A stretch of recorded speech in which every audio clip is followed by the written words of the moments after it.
Last lecture में आपको bridge rectifiers कराए थे, आज हम इफिशियंसी पढ़ेंगे रेक्टिफायर्स की। तो इफिशियंसी होता क्या है, आपने ये थर्मोडायनामिक्स में भी पढ़ा था, कार्नोट इंजन की इफिशियंसी हमने निकाली थी।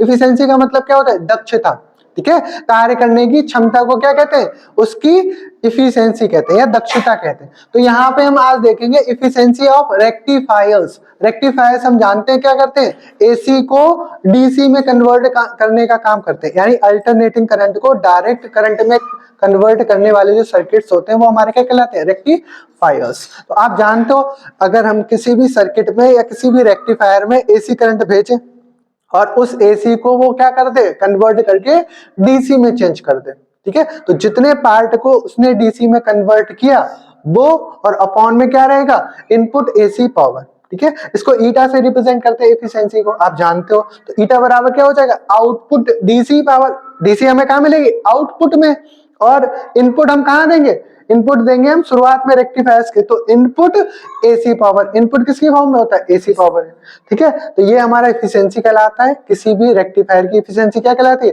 आउटपुट डीसी पावर अपॉन में input AC power.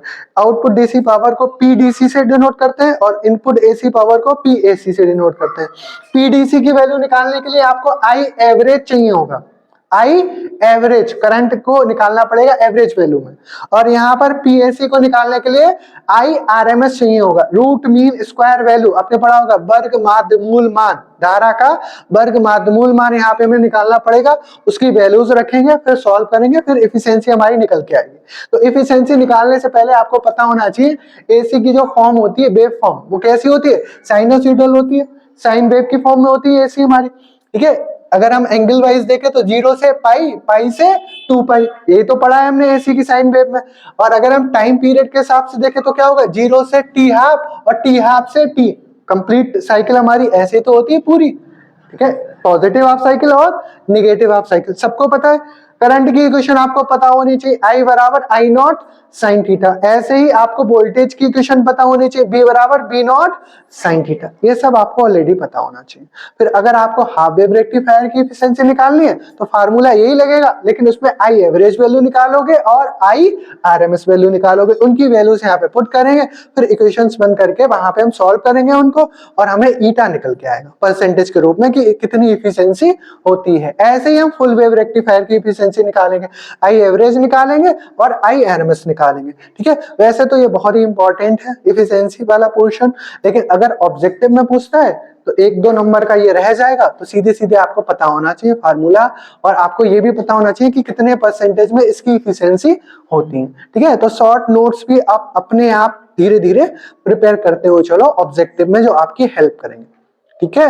Last time में आपको डर ना लगे, इसलिए मैं शुरू से ही बोलता आ रहा हूं, जब भी आपने नोट्स प्रिपेयर करना शुरू किया होगा, आपने फर्स्ट यूनिट पढ़ी होगी, ठीक है, थर्मोडायनामिक्स में, तब भी मैंने आपको कहा होगा कि नोट्स के साथ साथ शॉर्ट नोट्स अपने बनाते हो चलो की नोट्स की फॉर्म में, और जो वीडियोस ऑलरेडी पड़ी हुई हैं चैनल पर उनको देखते हो चलो, साथ ही साथ अपनी बुक के जो ऑब्जेक्टिव क्वेश्चंस हैं वो भी आपको पीडीएफ मिल जाएगी, एप्लीकेशन पे मैंने पीडीएफ डाल रखी है, ठीक है, नोट्स वाले सेक्शन में है, जो मल्टीपल चॉइस वाले क्वेश्चंस हैं, और उनका टेस्ट भी वहां पे पड़ा हुआ है।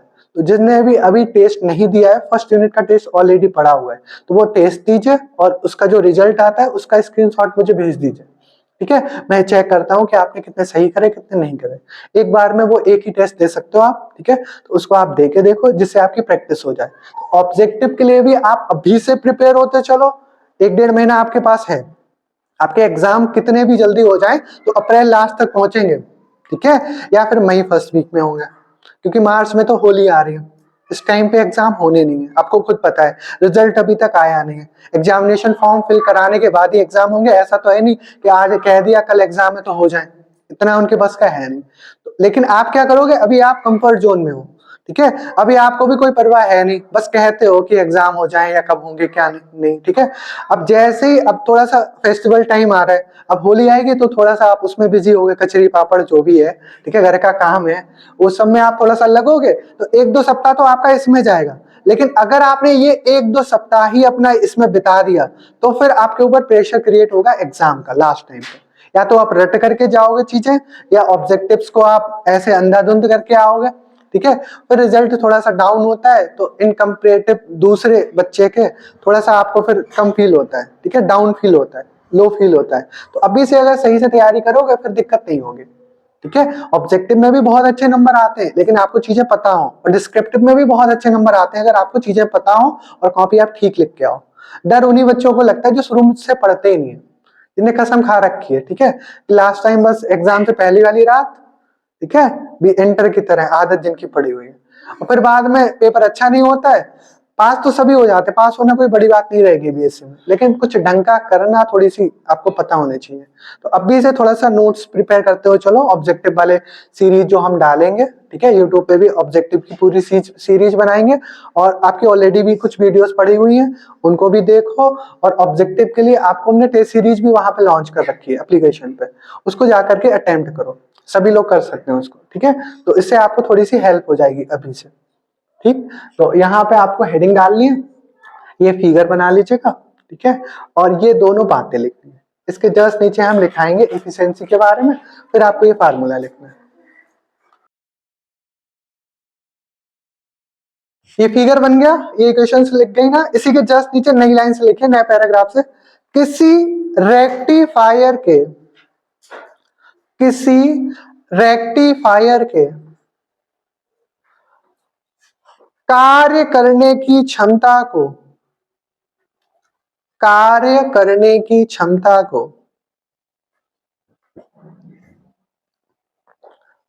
रेक्टिफायर सर्किट की, रेक्टिफायर सर्किट की इफिशिएंसी कहा जाता है, इफिशिएंसी कहा जाता है।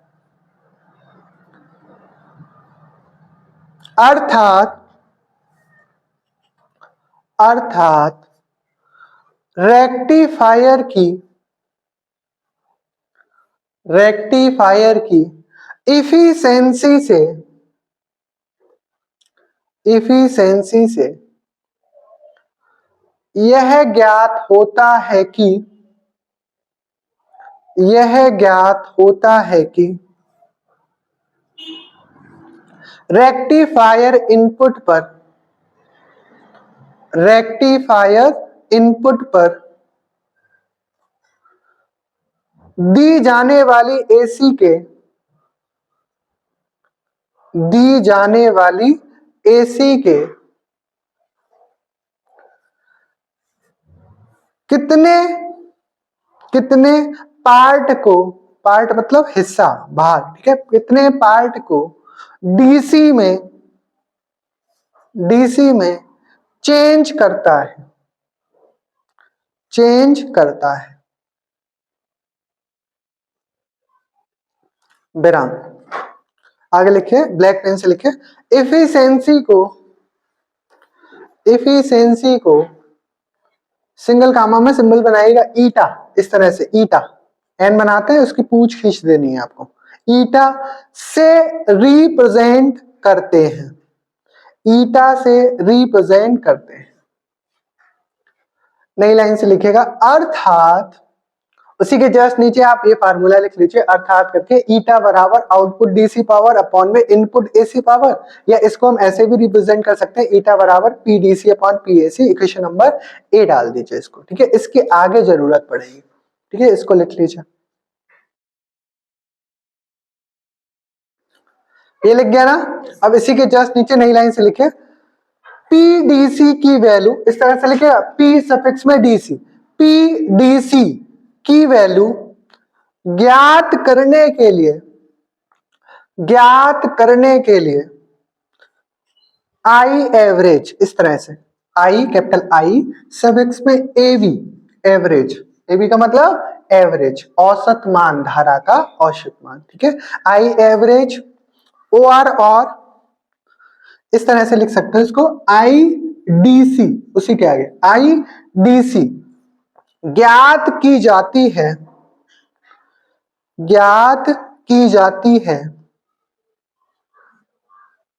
तथा पीएसी, इस तरह से पी सफिक्स में एसी, पीएसी की वैल्यू ज्ञात करने के लिए इस तरह से I R M S, root mean square value current की, आई आर एम एस की वैल्यू ज्ञात की जाती है, IRMS की वैल्यू ज्ञात की जाती है, विराम। ठीक है, तो ये आगे वैल्यूज हम निकालेंगे तब हमें इनकी जरूरत पड़ेगी। अब नेक्स्ट हेडिंग डालिए, इसी के अंदर हेडिंग डालिए efficiency of half wave rectifier, efficiency of half wave rectifier. सबसे पहले हम एफिशिएंसी निकालेंगे हाफ वेव रेक्टिफायर के लिए, तो इसमें हम कोई एसी की वेव मानेंगे, उसके लिए पहले कुछ चीजें हम यहाँ पर मान करके लिखेंगे, ठीक है, और फिर इसका डेरिवेशन होगा। Efficiency of half wave rectifier heading डाल लीजिए, हेडिंग के आगे लिखिए, जो मानेंगे लैंग्वेज वो लिखा दे रहा है, बाकी अभी डेरिवेशन कंटिन्यू करते हैं। लिखिए फर्स्टली या सर्वप्रथम, फर्स्टली आगे लिखिए आईडीसी, इस तरह से आईडीसी या आई एवरेज, आईडीसी या आई एवरेज की वैल्यू ज्ञात करते हैं, की वैल्यू ज्ञात करते हैं, विराम लगाइए, आगे लिखिए माना एसी की, capital A dot C, AC मतलब अल्टरनेटिंग करंट, एसी की साइन वेव में प्रेजेंट, साइन वेव में प्रेजेंट नहीं ऐसे लिख लो, साइन वेव में पर यूनिट ऐसे लिखो, एसी की साइन वेव में per unit, PR per unit angle flow होने वाली current, per unit angle flow होने वाली करंट कैपिटल आई, आई है ये मान रहे हैं, जैसे यहाँ पे हमने वेव दिखाई है, इसमें पर यूनिट एंगल फ्लो होने वाली करंट कितनी है, आई, ठीक है, क्योंकि आगे में डेरिवेशन करना है। आगे लिखिए तब स्मॉल एंगल, तब स्मॉल एंगल इस तरह से लिखिएगा डी थीटा, स्मॉल डी और theta, D theta, D theta के लिए फ्लो होने वाली, के लिए फ्लो होने वाली small current, small current, small current इसी तरह से लिखना, उसी के आगे डी आई बराबर आई इंटू डी थीटा, क्या हो जाएगी, डी आई बराबर आई इंटू डी थीटा, ठीक है, पर यूनिट एंगल में फ्लो होने वाली करंट आई है, तो स्मॉल एंगल अगर डी थीटा है हमारा, उसमें फ्लो होने वाली करंट क्या हो जाएगी, डी आई बराबर आई इंटू डी थीटा होगी, उसी के आगे लिखिए होगी, विराम। आगे लिखिए अतः पूरी साइन वेव के लिए, अतः पूरी साइन वेव के लिए total current, total current, total current हमारी क्या हो जाएगी, डी आई की जगह आई, और इधर क्या हो जाएगा इंटीग्रेशन, और कहां से कहां तक होगा, पूरी हमारी कितनी हो रही है 2 पाई एंगल पे हो रही है, तो लिमिट कहां से कहां लगाओगे, 0 से 2 पाई इंटू में आई इंटू डी थीटा, ठीक है, तो उसी के आगे लिखिएगा आई बराबर इंटीग्रेशन 0 से 2 पाई आई इंटू डी थीटा होगी, विराम। अब इसके आगे आपका डेरिवेशन करेंगे, हम यहाँ पे वैल्यू निकालेंगे, ठीक है, तो यहाँ पे हम हाफ वेव रेक्टिफायर की इफिशियंसी निकालने के लिए इसको आई एवरेज की वैल्यू निकालेंगे इसमें सबसे पहले, ठीक है, आई एवरेज की वैल्यू निकल आएगी तभी पीडीसी का एक फार्मूला होता है उसमें रखेंगे, वहां से हमें पीडीसी पता चल जाएगा, आई आरएमएस की वैल्यू निकालेंगे, फिर पीएसी का एक फार्मूला होता है वहां पे वैल्यूज रखेंगे, पीएसी पता चल जाएगा, फिर ईटा बराबर फार्मूला होता है पीडीसी अपॉन पीएसी, उसमें वैल्यूज रखेंगे, सॉल्व करेंगे, परसेंटेज के रूप में आपको इफिशियंसी पता चल जाएगी। ऑब्जेक्टिव में आता है तो ये एक नंबर ये रहा, ठीक है, और कुछ पूछना ही नहीं है उससे, कितनी इफिशियंसी होती है ये पूछेगा, और अगर डिस्क्रिप्टिव आता है तो चीजें आपको वहां पे करके दिखानी पड़ेंगी, ठीक है, डिस्क्रिप्टिव में आपको चीजें वहां पे करके दिखानी पड़ेंगी, तो ये आपके नंबर बढ़ा देता है, ठीक है, तो थोड़ा सा माइंडसेट तैयार करते हुए चलना, ऑब्जेक्टिव के पर्पज से भी और डिस्क्रिप्टिव के पर्पज से भी। तो यहाँ पर इफिशियंसी निकालने के लिए सिंपल है, आई एवरेज की जो इक्वेशन होती है, आई एवरेज बराबर होता है इंटीग्रेशन 0 से 2 पाई आई इंटू डी थीटा अपॉन में 2 पाई आता है, टोटल हमारी करंट कितनी थी 2 पाई एंगल तक थी, तो हमारी करंट अपॉन में 2 पाई, तो आई के एवरेज निकल आएगा 1/2 पाई इंटीग्रेशन 0 से 2 पाई आई इंटू डी थीटा। अब आप इसको ऐसे भी ब्रेक कर सकते हो, देखो आधी करंट 0 से पाई फिर पाई से 2 पाई, तो इसको हम अगर लिमिट को ब्रेक करें तो कैसे लिख सकते हैं, आई एवरेज बराबर 1/2 पाई 0 से पाई आई इंटू डी थीटा, हाफ हमारी एसी की पॉजिटिव हाफ साइकिल के लिए, प्लस पाई से 2 पाई आई इंटू डी थीटा, ये हमारी नेगेटिव हाफ साइकिल के लिए। ठीक है, इतनी बात समझ आ रही है। अब हम जानते हैं हाफ वेव रेक्टिफायर में केवल पॉजिटिव हाफ साइकिल के लिए हमारी जो है वो केवल डीसी को चेंज करती है। ठीक है, डीसी में चेंज करती है। हमने पीछे देखा हाफ वेव रेक्टिफायर में क्या करता है, एसी की केवल पॉजिटिव हाफ साइकिल के लिए कंडक्ट करता है, नेगेटिव के लिए नहीं। तो केवल पॉजिटिव हाफ साइकिल वाला जो है उसके लिए हम इफिशियंसी निकाल सकते हैं, नेगेटिव के लिए निकलेगी नहीं। तो क्या हो जाएगा यहाँ पे, हाफ वेव रेक्टिफायर के लिए जो पाई से 2 पाई वाली साइकिल है वो हमारी जो है वो 0 के बराबर हो जाएगी। इतनी बात तो समझ आ रही है, लॉजिकली हम पीछे पढ़ा चुके हैं। तो क्या होगा, पाई से 2 पाई इंटीग्रेशन आई इंटू डी थीटा बराबर 0। ये वाली वैल्यू जो है यहाँ पे आप जैसे ही रखोगे, बिल्कुल सिंपल डेरिवेशन है, स्टेप बाय स्टेप आपको यही समझ आ जाएगा। ठीक है, और तैयार भी हो जाएगा। तो जैसे ही आप आई एवरेज निकालोगे फिर क्या हो जाएगा, 1/2 पाई 0 से पाई आई इंटू डी थीटा बचेगा सिंपल। आई की जगह हम क्या रखेंगे, करंट की इक्वेशन पीछे लिखाई है आपको, आई बराबर आई नॉट साइन थीटा। इसकी जगह में आप जैसी वैल्यू पुट करोगे तो क्या हो जाएगा, आई एवरेज बराबर 1/2 पाई इंटीग्रेशन 0 से आपका ये थीटा एंगल के लिए। अब हमारा एंगल क्या होगा, थीटा एंगल, हमने बताया था, बाद में रख देंगे वैल्यू। ठीक है, ये एवरेज की वैल्यू हम रख रहे हैं इससे, यहाँ पे हम वैल्यू रखेंगे, फिर बाद में वो लिमिट वही रहेगी 0 से पाई। ठीक है, तो यहाँ पे आप ऐसे लिख सकते हो, फिर I naught sine theta D theta, I की जगह वैल्यू रखेंगे, और यहाँ पे थीटा हमारा टोटल यहाँ पे कितना है, पाई। आप पाई रखते हैं ना, कोई दिक्कत नहीं है। फिर पहले इसका इंटीग्रेशन आपको करना पड़ेगा, तो इंटीग्रेशन करोगे आई नॉट बाहर आ जाएगा, साइन थीटा का इंटीग्रेशन क्या हो जाएगा, माइनस का कॉस थीटा। लेकिन लिमिट आपकी कहाँ से कहाँ रहेगी, 0 से पाई। ठीक है, ये लिमिट याद रखना। यहाँ पे अगर आप लिखना चाहो तो पाई लिख सकते हो, नेक्स्ट लाइन बढ़ा देना एक। ठीक है, आपको पता होना चाहिए, क्योंकि पाई से 2 पाई वाला तो 0 हो गया। ठीक है, अब आप लिमिट कैसे रखते हो, upper limit minus lower limit. Upper limit मतलब कॉस पाई माइनस का कॉस 0। ठीक है, माइनस हमने शुरू में ले लिया, ये वाला माइनस। अब ये क्या हो जाएगा, माइनस का I naught upon 2 pi, cos pi की वैल्यू माइनस का 1, कॉस 180 होता है माइनस का 1, और कॉस 0 का मान होता है 1, तभी माइनस का बाद माइनस माइनस माइनस का 2 हो जाएगा, प्लस होगा लेकिन चिन्ह माइनस ही रहेगा, ये माइनस माइनस प्लस हो जाएगा। तो आई नॉट अपॉन जो 2 था वो 2 से 2 कैंसिल आउट हो गया, आई नॉट अपॉन पाई बचेगा। इतनी बात समझ आई, 2 से 2 कैंसिल आउट हो जाएगा, आई नॉट अपॉन पाई आ गया। ये हमारी किसकी वैल्यू आई, आई एवरेज की। ठीक है, अब ये वाला फार्मूला अगर आपको नहीं याद है फिर भैया नहीं कर पाओगे। आपने ये पढ़ा होगा 12th में पावर निकालने के लिए शक्ति। ठीक है, तो शक्ति निकालने वाला फार्मूला था पी डी सी बराबर आई एवरेज का स्क्वायर इंटू में आर एल, आई स्क्वायर इंटू आर एल था। ठीक है, और ये एवरेज इसके सफिक्स में, आर के सफिक्स में कैपिटल है, और ये आई का स्क्वायर है। ठीक है, इस तरह से लिखिएगा जिससे आपको चीजें पता रहे। अब इसमें क्या करोगे, आई एवरेज का जो स्क्वायर है इसकी वैल्यू हमारी कितनी है, आई नॉट अपॉन पाई, तो क्या हो जाएगा I naught square pi square into में आर एल। इक्वेशन नंबर 1 तक कोई दिक्कत, बिल्कुल सिंपल है। ठीक है, कुछ चीजें आपकी 12th में पड़ी हुई है, उनको आपको याद रखना है, और एग्जाम में आपसे ऐसे भी पूछ सकता है। ये वाला फार्मूला आपको पता होना चाहिए अगर ऑब्जेक्टिव बनाए तो। ठीक है, कोई जरूरी थोड़ी ना है, लेकिन आपको पता होंगी चीजें तो आप कर ले जाओगे उसे। अब यहाँ पे आगे क्या करेंगे, अब हम रूट मीन स्क्वायर वैल्यू निकालेंगे करंट की, और रूट मीन स्क्वायर वैल्यू कैसे निकलती है ये भी आपको पता होना चाहिए। जो मीन होता है उसका स्क्वायर करते हैं, पूरे पे रूट चढ़ा देते हैं, इसी का तो मतलब होता है वर्ग माध्य मूल, रूट मीन स्क्वायर। तो सिंपली क्या करोगे, अब हम रूट मीन स्क्वायर करंट अर्थात IRMS की वैल्यू ज्ञात करते हैं। फॉर दिस IRMS बराबर क्या हो जाएगा, मीन का स्क्वायर, मीन क्या है आई, आई का स्क्वायर और पूरे पे रूट, यानी 1/2 पाई इंटीग्रेशन 0 से pi I square D theta, क्योंकि यहाँ पे यहाँ 0 से पाई ही तो बच्चा हमारा, तो ये हमारा मीन का स्क्वायर हो गया, बाकी पूरे पे रूट लगा दिया। तो अगर हम रूट हटाए तो इधर क्या आ जाएगा, स्क्वायर आ जाएगा। I R M S square बराबर 1/2 पाई इंटीग्रेशन 0 से पाई आई नॉट स्क्वायर, आई की वैल्यू रख रहे हैं I naught sine theta, I naught square sine square theta D theta. ठीक है, अब क्या करेंगे, इसका आपको इंटीग्रेशन करना है। तो साइन स्क्वायर थीटा का ऐसे तो होगा नहीं, साइन स्क्वायर थीटा को आप cos 2 थीटा वाले फार्मूले से चेंज करोगे। ये फार्मूला भी आपको भैया आना चाहिए, अगर आपको अभी भी नहीं आता है तो फिर इसके आगे आपका बस का है नहीं। ठीक है, आपने मैथ्स में फार्मूले पढ़े होंगे, पता हो गया आपको।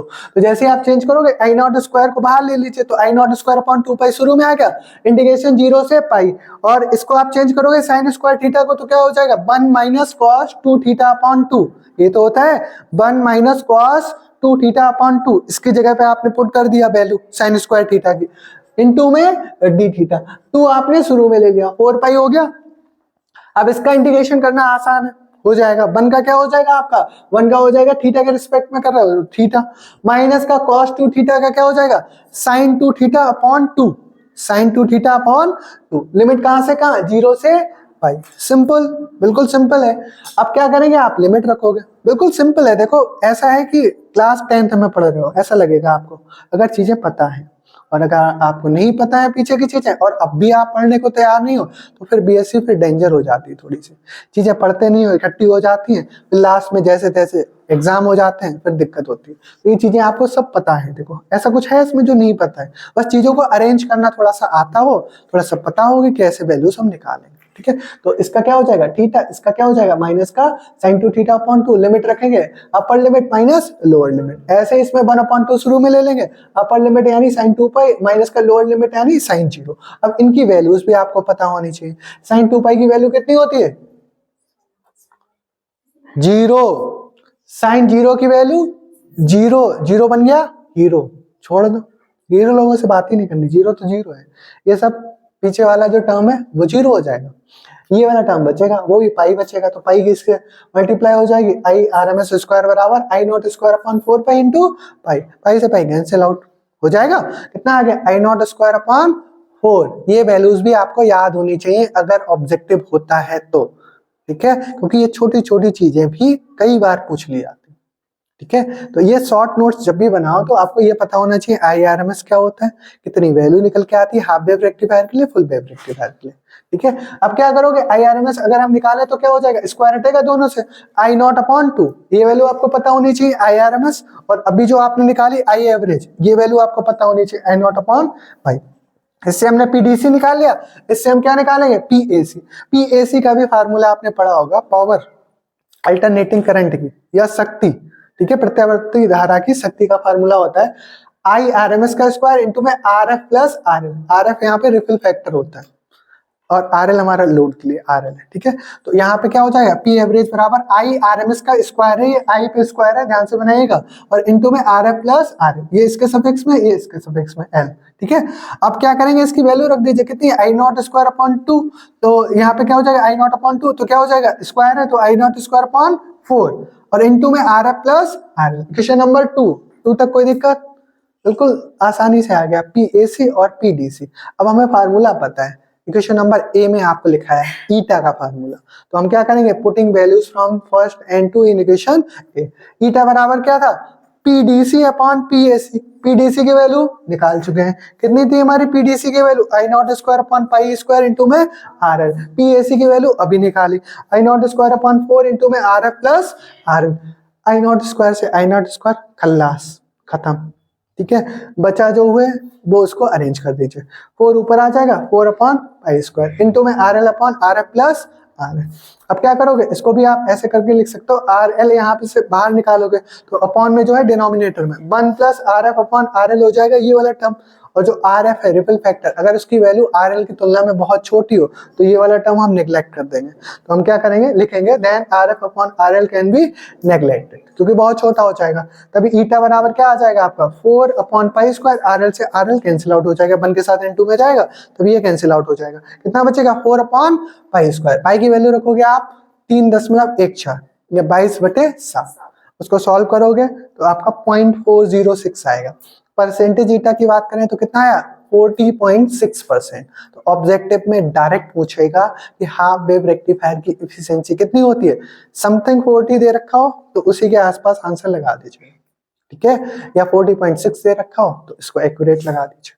ठीक है, तो उसी के आगे आपको यहां से ये पूरा लिखना है, इसके बाद फुल वेव रेक्टिफायर की एफिशिएंसी निकलवाएंगे, इसी के जस्ट नीचे एक लाइन भी लिख दीजिएगा, अतः स्पष्ट है कि हाफ वेव रेक्टिफायर की एफिशिएंसी 40.6% होती है। अगर डिस्क्रिप्टिव एग्जाम होते हैं तो ब्लैक पेन से ये लाइन जरूर लिख के आएगा, तो ये लिख लीजिए, इसी के बाद आपको फुल वेव रेक्टिफायर की एफिशिएंसी कराते हैं।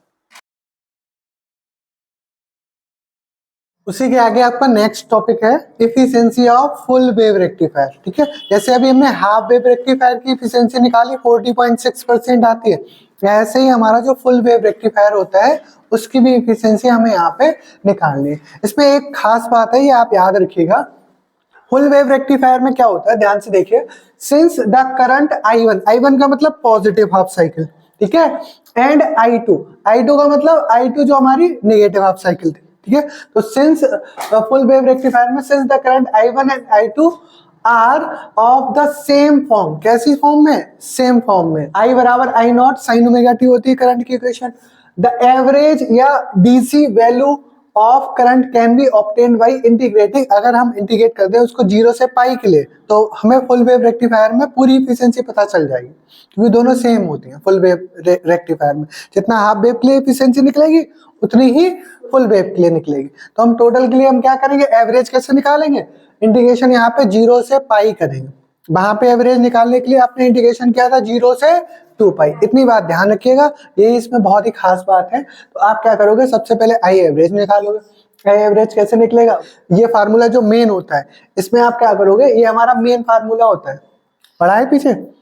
आई एवरेज के लिए हमारा जो फार्मूला होता है वो क्या होता है, आई एवरेज बराबर 1/2 पाई इंटीग्रेशन 0 से 2 पाई आई इंटू डी थीटा। अब हम फुल वेव रेक्टिफायर के लिए निकाल रहे हैं, फुल वेव रेक्टिफायर के लिए ये कंडीशन होती है, इस कंडीशन के अकॉर्डिंग जो एवरेज वैल्यू होगी वो हमारी क्या हो जाएगी, आई एवरेज, FWR का मतलब है full wave rectifier. I average बराबर यहाँ पे 1/2 पाई की जगह 1 पाई, पाई से ही काम चल जाएगा हमारा, और इंटीग्रेशन 0 से पाई आई इंटू डी थीटा, बस इतनी खास बात होती है, ये याद रखिएगा, और आप 2 पाई लगा दो उसमें, ठीक है। आई बराबर आई नॉट साइन थीटा रखोगे, कैसे आप रखोगे, ठीक है, आई बराबर आई नॉट साइन थीटा रखोगे और इनटू में डी थीटा है। अब साइन थीटा का आप इंटीग्रेशन कर दोगे, इसको बाहर निकाल लोगे, ठीक है, तो साइन थीटा का क्या हो जाएगा, माइनस का कॉस थीटा, और माइनस हमने शुरू में ले लिया, वैसे होगा सेम, बस ये लिमिट का ध्यान रखना है, 0 से पाई cos pi minus cos 0, cos pi की वैल्यू हमारी कितनी हो जाएगी, -1, कॉस 0 की value 1, -1 -1 -2 minus minus plus 2 I naught upon pi. PDC निकालोगे, आई एवरेज का square into R L, I average का स्क्वायर मतलब इसका स्क्वायर, यानी 4 I naught square upon pi square into R L. Equation number 3 same है वैसे ही जैसे हमने हाफ वेव रेक्टिफायर में निकाला था।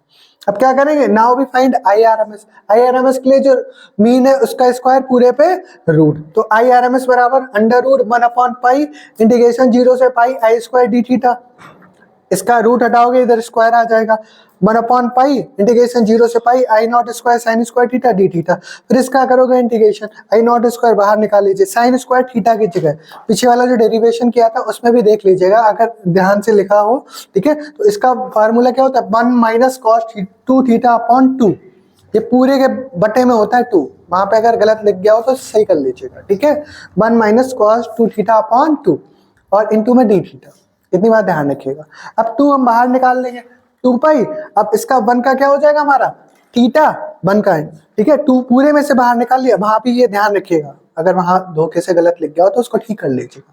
तो 2 बाहर निकाल लिया, 1 का क्या हो जाएगा थीटा, माइनस का कॉस 2 थीटा का क्या हो जाएगा साइन 2 थीटा बटे 2, ठीक है, और लिमिट क्या रहेगी 0 से पाई। अब इसमें लिमिट रखोगे पाई माइनस 0 -1/2 शुरू में ले लेंगे, साइन 2 पाई माइनस साइन 0, ये इसकी वैल्यू 0 इसकी वैल्यू 0, ये दोनों टर्म्स क्या हो जाएंगे 0, ये टर्म बचेगा, इसके इससे मल्टीप्लाई करोगे I naught square upon 2 pi into pi, pi से पाई कैंसिल आउट हो जाएगा, आई नॉट स्क्वायर अपॉन 2 बचेगा, स्क्वायर हटाओ इधर क्या हो जाएगा आई नॉट अपॉन √2। पीएसी की वैल्यू क्या होती है, आई आर एम एस का स्क्वायर इनटू में R F plus R L, I R M S का स्क्वायर मतलब ये value I naught square upon 2 R F plus R L, ये हमें पीएससी पता चल गया और यहाँ पे हम पीडीसी निकाल चुके हैं। इफिशिएंसी के लिए क्या करेंगे, थर्ड और फोर्थ, इसको इक्वेशन आप फोर्थ डाल सकते हो, ये थर्ड हो गई हमारी, इस इक्वेशन को आप फोर्थ डाल सकते हो, ये थर्ड और फोर्थ से वैल्यू कहाँ रख दे इक्वेशन नंबर ए में, यानी ईटा बराबर जो फार्मूला था पीडीसी अपॉन पीएसी, पीडीसी की वैल्यू ये रही आपकी 4 I naught square upon pi square into R L, और पीएससी की value I naught square upon 2 into में R F plus R L, I naught square से I naught square cancel out हो जाएगा 4 और ये 2 पर आएगा कितना हो जाएगा 8 हो जाएगा, तो 8 अपॉन पाई स्क्वायर और इंटू में R L upon R F plus R L है, इसमें से आर एल बाहर निकालोगे 1 plus R F upon R L से R L cancel out, R F हमारा बहुत छोटा है आर एल की तुलना में, तो हम क्या करेंगे इस वाले टर्म को नेग्लेक्ट कर देंगे, ये वाला टर्म नेग्लेक्ट हो जाएगा, 8 अपॉन पाई स्क्वायर आएगा, पाई की वैल्यू रखोगे 3.14, उसको आप 8 को डिवाइड करोगे तो आपका आएगा 0.812, या परसेंटेज में देखेंगे तो ईटा परसेंटेज में कितना आएगा 81.2%, ठीक है, तो ये हमारी इफिशियंसी कहलाती है फुल वेव रेक्टिफायर की। इसी के जस्ट नीचे ये लाइन भी आपको लिखनी है ब्लैक पेन से, तो आगे हेडिंग डालिएगा और ये जैसे हमने लिखा है लास्ट तक लिख लीजिए। इसके बाद एक छोटा सा टॉपिक इसमें बचा है रेक्टिफायर्स में, रिपल फैक्टर, जो हमने अभी यहाँ पे आरएफ यूज किया, ये रिपल फैक्टर क्या होता है वो कराते हैं, फिर आपके आगे फिल्टर सर्किट बचे हैं इसमें, ठीक है, वो कराएंगे।